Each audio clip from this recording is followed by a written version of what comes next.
নমস্কার, ভক্তি চ্যানেলে আপনাদের সকলকে স্বাগত। বালক স্বভাব শ্রীরামকৃষ্ণ ঠাকুরকে ঘাস বুনে কি কামড়েছে, সাপ বোধ হয়, কী হবে? ঠাকুরের মনে পড়ল কেউ একজন বলেছিল, দ্বিতীয়বার যদি কামড়ায় তবে সাপ বিষ ঠিক তুলে নেয়। এখন সেই সাপ পাই কোথায়? সেই সাপ না হোক, আর একটা হলেই তো চলে। ঠাকুর সাপের গর্ত খুঁজতে লাগলেন, এই গর্ত না ও গর্ত। একজন কৌতূহলী হয়ে জিজ্ঞেস করল, কি করছেন? ঠাকুর বললেন, সাপ খুঁজছি। সে বলছেন, সে কি কথা? তখন তাকে ঠাকুর সব কথা বললেন। দ্বিতীয় দংশনে বিষে বিষক্ষয় দরকার, নইলে এই যাত্রায় শেষ যাত্রা। সব শুনে লোকটি চিন্তিত হবার ভান করল, বলল, শুধু আর একবার কামড়ালেই তো চলবে না, ঠিক প্রথম জায়গাটাতেই কামড়ানো চাই। ঠাকুর বললেন, সত্যি? এ তো বড় ঝামেলার কথা। দ্বিতীয় সাপ প্রথম দংশনের জায়গা যদি ঠিক না ঠাওর করতে পারে? রামকৃষ্ণ উঠে পড়লেন, দরকার নেই সাপের সঙ্গে সাক্ষাৎ করে। কই, কিছু হলো না তো? বিছে টিছে কামড়েছিল হয়তো। একদিন রামলাল এসে বলল, শরতের হিম খুব ভালো। ঠাকুর বলছেন, ভালো? রামলাল বলছেন, হ্যাঁ, মাথা ঠান্ডা থাকে। রামলাল সংস্কৃত একটা শ্লোক ছাড়লে। হবেও বা, শ্লোকের আমি কি জানি। যখন বলছে তখন গুরু গম্ভীর হয়ে বিশ্বাস না করে উপায় কি? কলকাতা থেকে ঘোড়ার গাড়িতে করে ঠাকুর ফিরছেন দক্ষিণেশ্বর। আশ্বিন মাসের রাত, হাওয়াতে ঠান্ডার একটু আমেজ লেগেছে। মনে পড়ে গেল যাতে হিমটুকু বেশ লাগে, তাই গাড়ি থেকে মাথা বাড়িয়ে দিলেন রামকৃষ্ণ। তারপরেই পড়লেন অসুখে। বালক স্বভাব রামকৃষ্ণ, সরল, অলজ্জ, নিরাসক্ত। লজ্জা ঘৃণা ভয় তিন থাকতে নয়, একমাত্র বালকেরই লজ্জা নেই, ঘৃণা নেই, ভয় নেই। একমাত্র বালকই অবন্ধন, ঈশ্বরও বালক স্বভাব। কোনো ছেলে কুঁচরে রত্ন নিয়ে রাস্তার ধারে বসে আছে। সেই রাস্তা দিয়ে দিন রাত্রি হেঁটে চলেছে যাত্রীদল। আমায় দাও না, আমায় দাও না বলে রত্নের জন্য কত লোক সাধাসাধি করছে। কিন্তু রত্নের মালিক সেই ছেলে কাপড়ে হাত চেপে মুখ ফিরিয়ে নিয়ে বলছে, না, দেব না, কখনো না। কিন্তু এমন কেউ হয়তো চলে যাচ্ছে সামনে দিয়ে, রত্নের জন্য এক বিন্দু যার প্রার্থনা নেই, চলে যাচ্ছে উপেক্ষা করে। তারই পিছে পিছে ছুটে যাচ্ছে সেই রত্নেশ্বর বালক। বলছে, সকাতরে বলছে, ওগো নিয়ে যাও, নিয়ে যাও এই পরশমণি, তোমাকে আমি এমনি দিয়ে দিচ্ছি। এমনই ঈশ্বরের কৃপা, ঠিক বালকের যেমন খামখেয়াল। কার উপর কখন তার কৃপা হবে কেউ বলতে পারে না। হনুমানকে দড়ি দিয়ে আষ্টে পৃষ্ঠে বেঁধেছে লবকুশ। তারপর মাকে গিয়ে বলছে, মা, মহাবীরকে বন্দি করেছি। সীতা তো অবাক, মহাবীরকে? হ্যাঁ মা, এই যে বেঁধে এনেছি তোমার সামনে। মহাকায় হনুমান তখন ছোট্টটি হয়ে গিয়েছে, কুকড়ে শুকড়ে এতটুকু। কে বলবে এই সেই সমুদ্র লাফানো, গন্ধমাদন বয়ে আনা ধীর বলি হনুমান? দুই ভাইয়ের মহা ফুর্তি, অসাধ্য সাধন করেছি, ধরে বেঁধে টেনে এনেছি ঘরের দুয়ারে। তখন হনুমান হাসি মুখে বলল, ওরে কুশলভ, করিস কি গৌরব, ধরা না দিলে কি পারিস ধরিতে?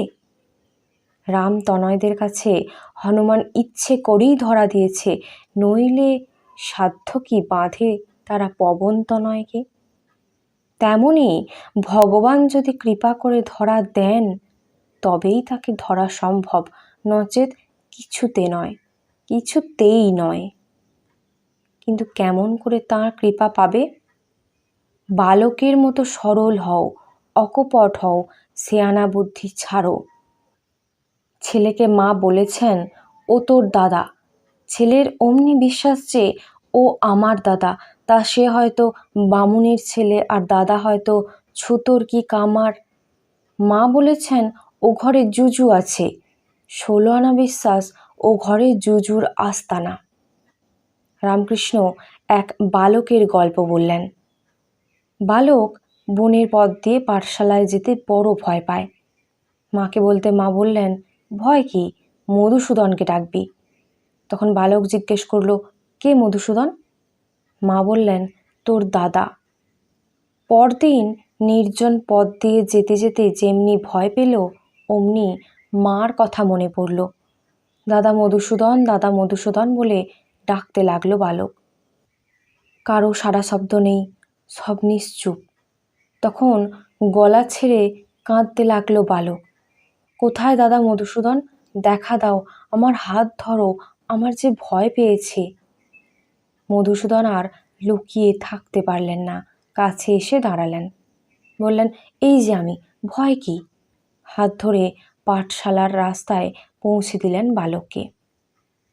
ঠাকুর আরও একটি গল্প বললেন। এক ব্রাহ্মণের বাড়িতে ঠাকুর সেবা ছিল। সেদিন ব্রাহ্মণের আর কোথাও কাজ পড়েছে। ছোট ছেলেটিকে বলল, তুই আজ ঠাকুরের ভোগ দিস, বুঝলি?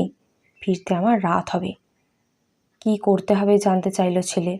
বাপ বলল, আর কিছু নয়, শুধু ঠাকুরকে খাওয়াবি। ঠাকুরকে ভোগ দেওয়া মানে ঠাকুরকে খাওয়ানো। বাপ চলে গেল।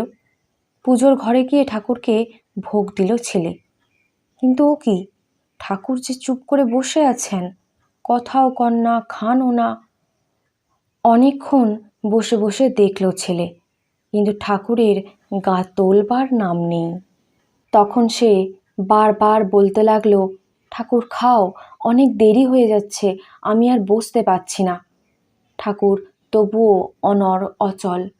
তখন ছেলেটি কান্না শুরু করলো। বলতে লাগলো, ঠাকুর, বাবা তোমাকে খাওয়াতে বলে গেছেন, তুমি কেন আমার কাছে খাবে না? বাবা এলে তবে কি বলবো? ব্যাকুল হয়ে যেই অনেকক্ষণ কেঁদেছে, ঠাকুর অমনি হাসতে হাসতে আসনে এসে বসে খেতে লাগলেন।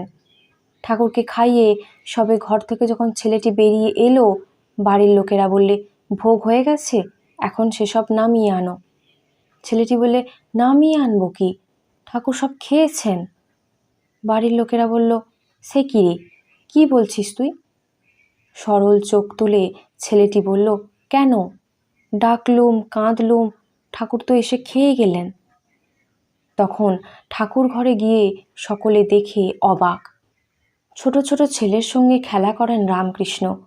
ছোট ছেলেদের কাছাকাছি ভগবানের বাসা, ধুলোবালি মাখা ছন্ন ছাড়া শিশু ভোলানাথ। যতক্ষণ শিশুর সঙ্গে আছো ততক্ষণই আছো ঈশ্বরের প্রতিবেশী হয়ে। শিশুই হচ্ছে ঈশ্বরের প্রতীক, ঈশ্বরের প্রতিভূ। শিশুর প্রধান গুণটিই হচ্ছে সরলতা, পেটে মুখে এক হওয়া, আর সরল হলেই ঈশ্বর লাভ। ঠাকুর বললেন, ছোকরাদের অত ভালোবাসি কেন? ওরা যে খাঁটি দুধ, একটু ফুটিয়ে নিলেই হয়, ঠাকুর সেবায় চলে। জলো দুধ অনেক জাল দিতে হয়, অনেক কাঠ পুড়ে যায়। ঈশ্বর বিষয় বুদ্ধি থেকে অনেক দূর, তা না হলে একেবারে হাতের ভিতর। যদি ঈশ্বরের কৃপা পেতে চাও, সরল হয়ে যাও। অন্তরে যতক্ষণ গরল আছে ততক্ষণ সরল হওয়া যায় না। অন্তরের গরল ধুয়ে ফেলতে হলে চাই শুধু তরল অশ্রুজল, আর সরলতার সঙ্গে চাই একটু ব্যাকুলতা। হৃদয়রামের ছেলের 4-5 বছর মোটে বয়স। সারা দিন থাকে রামকৃষ্ণের সঙ্গে, খেলা করে। কিন্তু যেই সন্ধ্যা হয় অমনি কেঁদে ওঠে, মা যাব। কত তাকে ভোলাবার চেষ্টা করেন ঠাকুর, কিছুতেই শোনে না। পয়সা দেব, খাবার দেব, কোনো কিছুতেই রুচি নেই। খেলা টেলা সব তেতো লাগে, শুধু অবিরাম কান্না, মা যাব। তখন তার অবস্থা দেখে রামকৃষ্ণ কাঁদতে বসেন, তাঁরও মুখে সেই কথা, মা যাব। চাই এই বালকের মতো ব্যাকুলতা, এই বালকের মতো ব্যাকুল হয়ে কাঁদতে হবে ঈশ্বরের জন্য। রামকৃষ্ণ মেঝেতে বসে আছেন। এক ভক্ত এক চ্যাঙারি জিলিপি নিয়ে এসেছে তার জন্য। জিলিপি দেখে তো রামকৃষ্ণ ভারী খুশি। দেখেছো, আমি মার নাম করি বলে এসব জিনিস খেতে পাচ্ছি। একটি ৬-৭ বছরের ছেলে ঘরে এসে ঢুকলো। রামকৃষ্ণের তখন বালকের অবস্থা। এক ছেলে যেমন আর এক ছেলের কাছ থেকে খাবার লুকিয়ে রাখে, ঠাকুরেরও এখন সেই ভাব। জিলিপির চ্যাঙারি হাত ঢেকে লুকোবার চেষ্টা করছেন। তাই নয়, একেবারে সরিয়ে ফেললেন, পাছে আরেক বালকের চোখে পড়ে, পাছে সে ভাগ বসায়। এই বালক ভাব থাকতে থাকতে, হাত দিয়ে জিলিপি ঢাকতে ঢাকতে সমাধিস্থ হলেন রামকৃষ্ণ। মা, পরমহংস তো বালক, বালকের মা চাই না? তাই তুমি মা, আমি ছেলে। মার ছেলে মাকে ছেড়ে কেমন করে থাকে? বালকের সব নির্ভর যেমন মার উপর, রামকৃষ্ণেরও তেমনই সমস্ত সমর্পণ ঈশ্বরে। দাসীর যে ছেলে, সেও বাবুর ছেলেদের সঙ্গে ঝগড়া করতে করতে বলে, মাকে বলে দেব। ছোট ছেলে মা ছাড়া আর কিছুই জানে না, রামকৃষ্ণও তেমনই। রঙিন চুষিকাঠি ফেলে দিয়ে ট্যাঁ ট্যাঁ করে কাঁদছে মার জন্য। বালিশ চাপা দিয়ে ঘুম পাড়িয়ে রাখতে গিয়েছিল মা। বালিশ ছুঁড়ে ফেলে শুরু করেছে চেঁচাতে। সাধ্যে কি, মা থাকবে কর্মান্তরে? ছুটে এসে কোলে নেবে। মার ওই উত্তপ্ত উৎসঙ্গটুকুই সমস্ত জীবনের উপশম। মাকে পাবার জন্যই ওই বালক ভাব। চিত হয়ে শুয়ে শিশুর মতো নিজের পায়ের বুড়ো আঙুল চুষছেন রামকৃষ্ণ, হাসছেন নির্গলিত শুভ্রতায়, কখনো বা বাৎসল্যে বিভোর হয়ে বালিশকে সন্তান ভেবে দুধ খাওয়াচ্ছেন, কখনো বা কাপড় বগলে করে ঘুরে বেড়াচ্ছেন উদাসীনের মতো। বালকই তো সন্ন্যাসী, বালকই তো ঈশ্বর। এই খেলাঘর তৈরি করছে, এই আবার ভেঙে দিচ্ছে অবলীলায়। এই ঝগড়া করছে, আবার পরের মুহূর্তেই গলায় গলায় ভাব। অহংকার খারাপ, কিন্তু আমি বালক, এই আমিত্বটুকুই মধুর। ঠাকুর বললেন, হিঞ্চে শাকের মধ্যে নয়, মিছরি মিষ্টির মধ্যে নয়। তেমনি আমি বালক, আমি সন্তান, এইটুকু অহংকারের মধ্যে নয়। এ আমিত্বে বরং উপকার আছে। যেমন হিঞ্চে শাকে পেট ঠান্ডা হয়, মিছরিতে অম্ল যায়, অন্য শাকে অন্য মিষ্টিতে অসুখ করে। কিন্তু এই বালক ভাবটি আনি কি করে? দিনে রাতে যখন যত পারো মিশো এই বালকদের সঙ্গে। মিশতে মিশতেই রসিয়ে উঠবে। ভিতরে রস না এলে বাইরে কি রং ধরে? ভক্তেরা ফুল দিয়ে গিয়েছে রামকৃষ্ণকে। বালকের মতো ফুল নিয়ে খেলা করছেন রামকৃষ্ণ। কখনো ফুল নিজের মাথায় দিচ্ছেন, কখনো গলায়, কখনো বুকে, কখনো নাভিতে। বলছেন, এখন আমার বালক স্বভাব, তাই ফুল নিয়ে এরকম করছি। কি দেখছি জানো? শরীরটা যেন বাঁকারি সাজানো কাপড় মোড়া, সেইটি নড়ছে। ভেতরে একজন আছে বলেই নড়ছে, তাই নয়? শিবুর সঙ্গে খুব ভাব। শিবু রামকৃষ্ণের অন্তরঙ্গ। বয়স 4-5 বছর। মেঘ ডাকছে, বিদ্যুৎ চমকাচ্ছে। বিদ্যুৎ দেখে শিবুর খুব আনন্দ। চোখ বড় বড় করে রামকৃষ্ণকে বলছে, খুড়ো, ওই চকমকি ছাড়ছে। যেমনটি শুনেছে তেমনটি বিশ্বাস করছে। অন্য কথা বলো, কিছুতেই স্বীকার করবে না। যেমন গ্রামোফোন শুনে বলল, খোলের মধ্যে বসে গান গাইছে কেউ। শিবু ফড়িং ধরতে যাচ্ছে, অন্য মনে প্রায় রুদ্ধ নিঃশ্বাসে। পাতা নড়ছে গাছে, তাই দেখে ভারী বিরক্ত। পাতাকে বলছে, চুপ চুপ, নড়িস নে, আমি ফড়িং ধরব। সব চৈতন্যময় দেখছে বালক, চাই সেই বালকের দৃষ্টি। বাপের সঙ্গে নেমন্তন্ন যাচ্ছে এক ছোট ছেলে। কত দূর গিয়ে ছেলে বলছে, বাবা, আমার প্যান্টের বোতাম নেই। বাবা বললেন, তোর বোতাম লাগবে না। বাপের কথা অকাতরে মেনে নেয় ছেলে। বাবা যখন বলছেন তখন আর ভাব নাকি? তেমনই ধারা ঈশ্বরচন্দ্র বিদ্যাসাগরের সঙ্গে দেখা করতে যাচ্ছেন রামকৃষ্ণ। পরনে ধুতি, পায়ে চটি, গায়ে ফতুয়া, সঙ্গে মহেন্দ্রগুপ্ত মাস্টার মশাই। গেট দিয়ে ঢুকবেন, রামকৃষ্ণ বলে উঠলেন, ওহে মাস্টার, ফতুয়াতে বোতাম নেই যে। মাস্টার মশাই বললেন, আপনার বোতাম লাগে না। ঠাকুর বললেন, লাগে না নাকি? মাস্টারমশাই অভয় দিলেন, না। তাই মেনে নিলেন রামকৃষ্ণ। মাস্টারমশাই জ্ঞানী গুণী লোক, তিনি যখন বলছেন তখন আর সন্দেহ কি? থিয়েটারে পার্ট নিয়েছে বাপ সেনাপতির। মার কোলে বসে প্লে দেখছে ছেলে। সেনাপতি সেনাপতি বলে ভাবতে পারছে না বাবাকে, বাপ বলেই দেখছে। থিয়েটারে শত্রুপক্ষের লোক সেনাপতিকে তলোয়ারের ঘা মারল, তাই দেখে ছেলে নিদারুণ কান্না, আমার বাবাকে মারলে, আমার বাবাকে মারলে। মা তাকে কিছুতেই বোঝাতে পারছে না ওটা অভিনয়, ওটা ছলনা। যাকে মেরেছে সে নাটকের সেনাপতি, বাস্তবে তার পিতা নয়। কিন্তু কিছুতেই ছেলে মানছে না। তেমনই ধারা স্টার থিয়েটারে দক্ষযোগ্য প্লে দেখছেন রামকৃষ্ণ। গিরিশ ঘোষ দক্ষের পার্ট নিয়েছেন। স্টেজে নেমে ক্রুদ্ধ হুঙ্কার দিয়ে বলছেন, শিব নাম ঘুচাইব ধরাতল হতে। উপরে বক্সে আছেন রামকৃষ্ণ। গিরিশের হুঙ্কার শুনে তিনি তো স্তম্ভিত। তিনি গিরিশকে দক্ষরূপে দেখতে পাচ্ছেন না, গিরিশ রূপেই দেখছেন।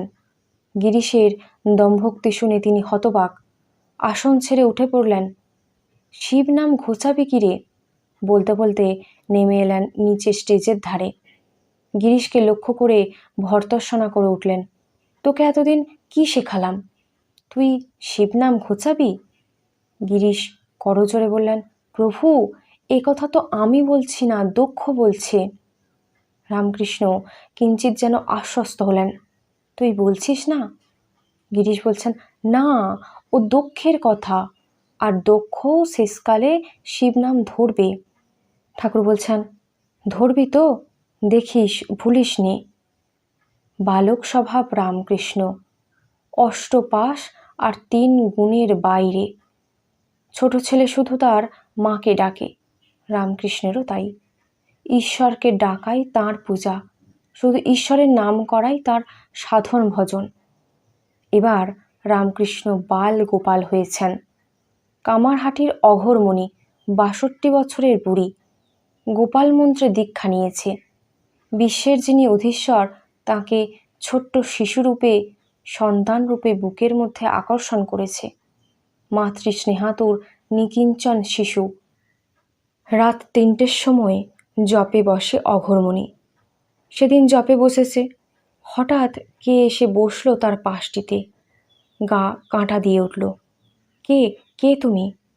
চমকে চেয়ে দেখল, এ কি, এই যে সেই দক্ষিণেশ্বরের সাধু রামকৃষ্ণ। মুখে সেই আনন্দ ভরা শিশুর হাসি। এত রাতে এখানে কি করে? পাছে আবার চলে যান, সহসা নিজের হাত বাড়িয়ে ধরল রামকৃষ্ণের বাঁ হাত। অঘটন ঘটে গেল তক্ষুনি। প্রৌঢ় রামকৃষ্ণ চকিতে একটি 10 মাসের শিশু হয়ে গেল। শিশু হয়েই হামা দিয়ে একেবারে অঘোরমণির বুকের কাছে চলে এলো। হাত তুলে মুখের দিকে তাকিয়ে বলল, মা গো, ননি দে। অঘোরমণি দিশেহারা হয়ে গেল, কেঁদে উঠল অঝরে। বলল, বাবা, আমি কাঙালিনী, চির দুঃখিনী, ননি কোথা পাবো? আমি খুদ খাই, পাতা কুড়োই, আজ আনি তো কাল খাই। ক্ষীর সর ননি আমি কোথায় পাবো বাবা?